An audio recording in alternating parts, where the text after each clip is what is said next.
Hey there, comic book friends. I'm Travis, and it's time for another edition of No Capes, where I talk about comic books that don't have to do with superheroes. These are books for the week of September 10th, 2014. In no particular order, we'll jump right into them. Right off the bat, we'll talk Abe Sapien, issue number 16. Still a wonderful story. In this issue, we get Abe back to where it was that he was shot, that put him in this coma and caused a lot of trauma for him. Come back here thinking that this was going to have some answers for him, kind of back to a beginning point that he could kind of regroup and see what was what. Gets there, things in the town are odd. There's a giant hole in the swimming pool, a gas is coming out, and instead of turning people into the normal kind of cricket monsters that we've seen throughout this thing, turns them more to a zombie sort of a deal. It's a whole different kind of a thing. Abe is disturbed, but also interested in this because now he's wondering if maybe he got gassed, and that's why he has changed. Because Abe Sapien doesn't look the same as he did when when he was first introduced into the Hellboy universe. He's changed, and of course that's been part of this whole conflict for this whole book. From the very beginning is who is Abe Sapien? Where is his place in the world right now? And maybe this gives him some answers, he thinks. He wonders if when this whole shooting happened and stuff, that he got hit with this different gas, and that's why he's altered. That this is just a random chain of events. It has nothing to do with him as far as him being attached to the frog people and the fractured earth and all the disastrous stuff that's happening right now. So that's all really, really cool that we're getting that kind of piece here. There's this question about that. Of course, when he gets back to this town, some of the cultists that kind of worship him happen to have already gotten to the town. It makes things kind of uncomfortable in a lot of ways. A couple of BPRD agents catch up to Abe. Abe is trying to outrun them, of course, because Abe thinks they're all trying to catch him and have him dissected, or he doesn't know what, and so he wants to find the answers out for himself before they get a hold of him. So there's that whole thing going on in it, too. Really great book. Really enjoy it. As solid as always. East of West, issue number 15. This wonderful sunflower on the cover here. Probably a sunflower from, like, I don't know, the fields of Kansas or someplace like that. Or somewhere right off of where ground zero of this whole thing is happening.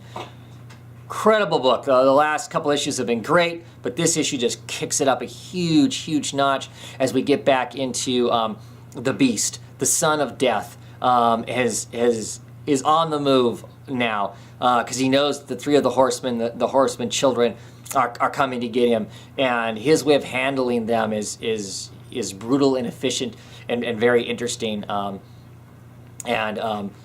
There's just some really great stuff in here. The Son of Death has a computer with him. It's on a tether. It's attached to his suit. They name the computer. It gets named Balloon, which is a wonderful, sweet name for this computer that can pop lasers out of it and cut people in half or whatever it seems it wants to do. It helps him fly like a balloon, kind of a thing, which is kind of fun. And the Son of Death ends up naming himself in this thing. He gets a name. He's now called Babylon, so we have that. But there is some reveals at the very end of this that I won't talk about in case you're reading this in trade that are just amazing. It opens up the door to just how sinister and how horribly, horribly wrong a lot of this is going to go. And I'm not sure why it's being that way. You know, who has set this in motion to create the situation that's about to happen? Preordained by somebody? Computer flaw? You know, what is it? Just really, really amazing book. Really enjoying it, and just I read it and go, holy crap, what's going to happen now? Because, like I said, final pages of this thing are just amazing pants. So, great stuff. Copperhead, issue number 1. Image comic. I actually didn't have this on my poll list. I didn't pre-order it. I heard some people. I didn't even really pay attention to it. I don't know how I kind of missed it. Knows about whatnot. I heard people on Twitter and stuff talking about it being kind of a space age western. I dig westerns, and I went, oh, I probably screwed up. So I ran off to the chain store, and sure enough, they had one. I got it. I really enjoy it. It is straight up western. Happens to be in space. There happen to be aliens. But here's the thing. It really is the story of a new sheriff coming to town. The new sheriff happens to be a woman. New sheriff coming to town, trying to restart her life with her child. Obviously, something's happened to the husband.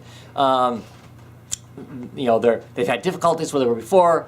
They're in this kind of backwoods place, mining town that the mine pretty much owns almost everything. But here she is in the town, and she's going to make the best of it. She has a deputy. The deputy is one of these alien races that it seems like that there was some sort of a conflict or fight with these alien races in the past, but all that's been settled. But he gets treated like a second-class citizen. Maybe the equivalent of if you were in the United States, the Westerns, what an Indian or a African American, how they would be treated, kind of thing. So you got that kind of stuff. So it hits all the beats of what would be a typical beginning of a Western, but it does it in a way that doesn't make me go, oh God, I've seen this a million times. And let me tell you, I've watched a lot of Westerns, so I didn't really get that sense out of it though. The art in it is great. It is Glueski, I think, is the artist. Is the Scott Glueski is the artist, and he's a solid artist. Great paneling, just good stuff. Has kind of a Peter Murphy feel to it in a lot of ways. I'm gonna put it on my poll. It's gonna go on. I think I'm gonna pull it for a while anyway. See what this first arc is. It's got kind of a murder mystery going on in it too. So just kind of all around great stuff. So excited by that. Number one, and it's cool. Another number one that is really cool. Wild's End. This is a Boom Studio book. Issue number one. Basically, it's this quaint little English city in what would be the equivalent of the beginning of the Industrial Revolution. There are motors, diesel engines, that sort of thing, but they aren't out here out in the outskirts of where these people live at. And the people are all animalmorphic. They're animals that have people-like features. They walk on two legs, that sort of thing. But anyway, it's just this quaint little British village, and the town drunk sees a falling star, goes to check that falling star out, comes back from having checked the star out, ranting about murder, death, and mayhem. We actually see some of that happening here. It looks like there's some sort of an alien invasion. As you can see, that that lamp has actually got tentacles, is walking along. Just a fun little thing. 6 issues. Very excited about it. It's just a fun little look. Coffin Hill, issue number 11. I'm loving Coffin Hill. I know some people are, dropped it or whatever. Just really stoked. The art is amazing in it, continues to be amazing in it. There's some horrific panels of in the coffin house. Of course, one of our young witches is trapped in there. She comes across what I think is a ghost of a prior Coffin Hill witch that is going to try and get her out. There's these kind of frog monster men with these big gaping maw mouths in there that belch out these eggs, and spiders come pouring out, and it's just horrific, but very, very cool as far as that goes. Of course, our sheriff, Nate, his older brother has come back, who's always been kind of a druggie and a loser and whatnot. We get some background on him. He is part of a covenant or a cult that hates witches and is out to destroy witches. He's volunteered to come back to Coffin Hill, and he's going to take care of all the witches here because he knows there's a bunch, and he's going to take care of them. And so basically he does. He starts taking care of them. He guts one in this. And that's his mission in life, so it'll be curious to see what that's at.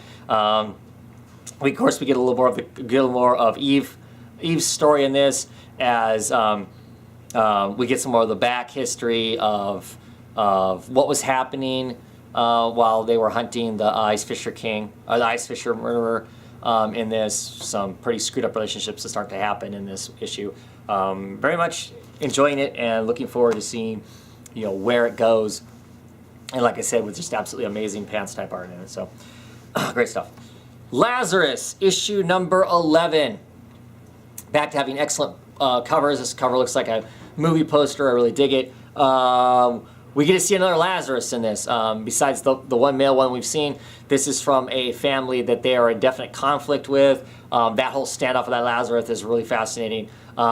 Eve starts to expose herself as far as trying to ask questions about who am I? Am I really a Carlisle? And that sort of stuff that has set off some alarm bells for some of the other family members. So that potentially could end up being a disaster. We deal more with the brother who had ran away.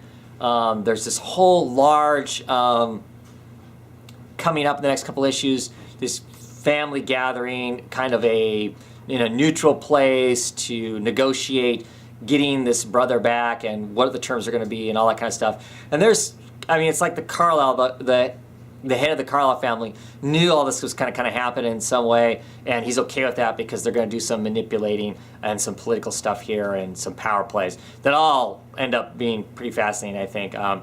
Still really digging this book. If you like kind of dark futures where you're seeing how corporations, if they took over the world and became the governments and whatnot, what that could really all mean and stuff.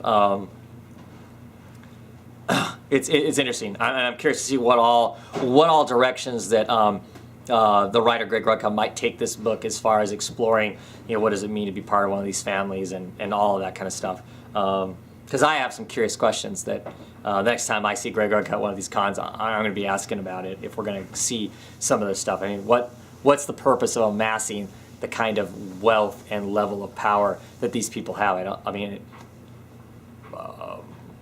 Why? I mean, they don't seem to be happy ever. They don't seem to do things to enjoy themselves. There doesn't seem to be any recreation at all in this book and in this world. So if these people are amounting this massive amounts of money, what's the what's the payoff? Are they getting some recreation somewhere? Are we gonna ever see any of that?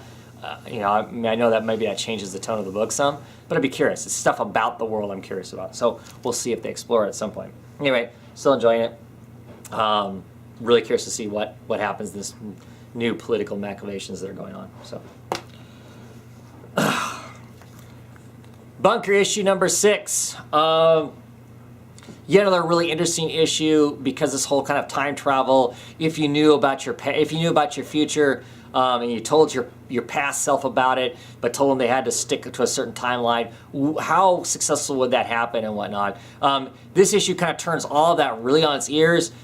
I don't want to talk about it tons because I know there's people who are definitely reading in trades, but some of the stuff you learn, like in issue 2 and 3, kind of gets turned on its ear in this, is you find out that things didn't really happen exactly how stuff said it was, and things aren't playing out for the future selves, and so they kind of push things in certain directions. So now you start to question, was this stuff ever really going to happen? Or did the reason it happened is because after these people came back and started messing around with the past, they decided that they needed to manipulate it to happen? All those wonderful time travel and convoluted things. And I like the characters. I like their complex lives. Nobody just seems really simple, and nothing about this is clean and just happens, which I love, because I just, you know that the real world doesn't work that way. I mean, relationships and people don't just simply go through the motions without there being some sort of chaos involved along the way. And so I'm really enjoying it for that. So,